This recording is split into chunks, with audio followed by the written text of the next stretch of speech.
Hello les amis, ça va, vous allez bien? Bah écoutez, je vous souhaite d'ores et déjà un bon vendredi, une bonne fin de semaine et permettez-moi aussi de vous souhaiter un excellent week-end. Comme promis, eh bien voilà une nouvelle vidéo en électricité, ça faisait longtemps que je vous sors et ça va concerner un moteur asynchrone triphasé et plus exactement le démarrage d'un moteur triphasé à deux sens de rotation.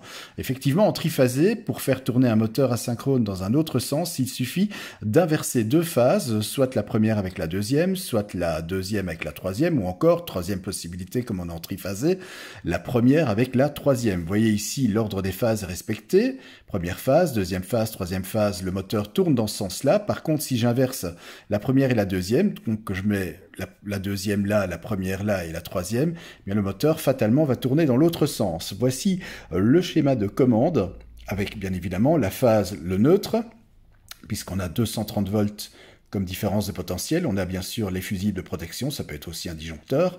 On a ici le contact normalement fermé du thermique, très important, puisqu'en cas de problème au moteur, en cas de manque de phase par exemple, ou de surchauffe, ou de tout autre problème, eh bien, le thermique va déclencher pour protéger le moteur tout simplement en interrompant l'alimentation dans le circuit de commande. Et le circuit de commande, lui, va interrompre également via ses contacts de puissance l'alimentation au moteur. Vous avez donc ici le bouton poussoir S0, ça c'est tout simplement pour arrêter votre installation, pour que le moteur s'arrête. Vous avez le bouton poussoir S1, ça c'est pour le premier sens de rotation. Vous enclenchez, donc c'est normalement ouvert, dès que vous appuyez, l'alimentation passe. La bobine du contacteur KM1 est alimentée, autrement dit, le contact ici en parallèle sur S1 va se fermer. C'est un contact qui est important, c'est un contact de maintien. Si vous ne le mettez pas, eh bien dès que vous relâchez S1, l'alimentation est interrompue et le contacteur KM1 va s'ouvrir et donc ne sera plus alimenté. C'est pour ça qu'il y a ce contact de maintien pour le laisser alimenter. Vous avez ici le contact normalement fermé KM2, c'est ce qui appartient à ce contacteur-là, qui est le contacteur qui va donc commander le moteur pour l'autre sens de rotation.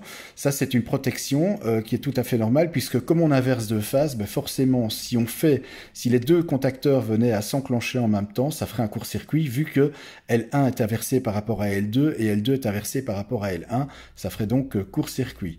Là, vous avez bien sûr le contacteur KM1 et le contacteur KM2, et remarquez que pour le deuxième sens de rotation, c'est exactement la même chose. Vous avez un bouton poussoir normalement ouvert, vous appuyez sur S2, forcément KM2 va se mettre en route, va s'enclencher, et le contact de maintien pour le contacteur KM2 va également se fermer pour le laisser alimenter. Si vous voulez arrêter, il suffit simplement d'enclencher le S0, le contact normalement fermé va s'ouvrir et va interrompre l'alimentation dans le circuit. Pour le schéma de puissance, voilà ce que ça donne. Donc le schéma de puissance, on a cette fois-ci les trois phases. Rappelons qu'il y a 400 volts, 3 fois 400 volts entre les phases. Et donc vous avez ici justement le thermique.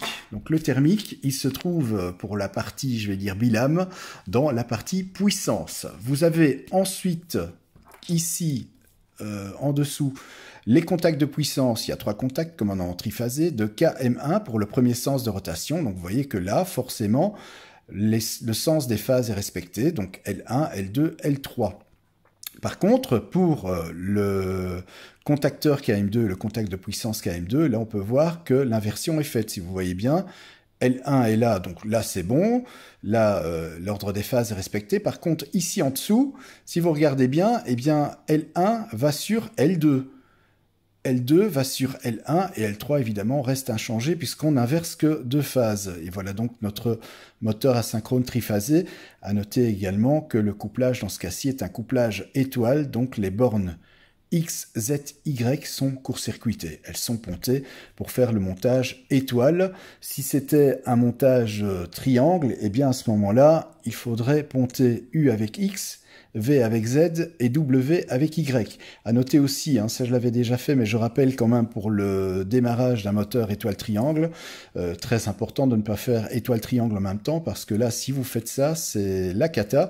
C'est le gros court-circuit sur les trois phases, tout simplement, puisque vous allez amener les trois phases justement sur le pontage étoile. Donc ça fait un court-circuit franc sur les trois phases. Voilà, j'espère que cette vidéo vous a plu. C'était une vidéo assez simple, mais qui peut vous être utile si si vous avez un moteur triphasé, pour quelle que soit l'application que vous ayez à faire, pour quelle que soit l'utilisation, eh bien maintenant vous savez comment on fait pour le faire tourner dans l'autre sens. Il ne me reste plus qu'à vous souhaiter eh bien une bonne fin de semaine. Merci pour votre fidélité, merci pour vos retours.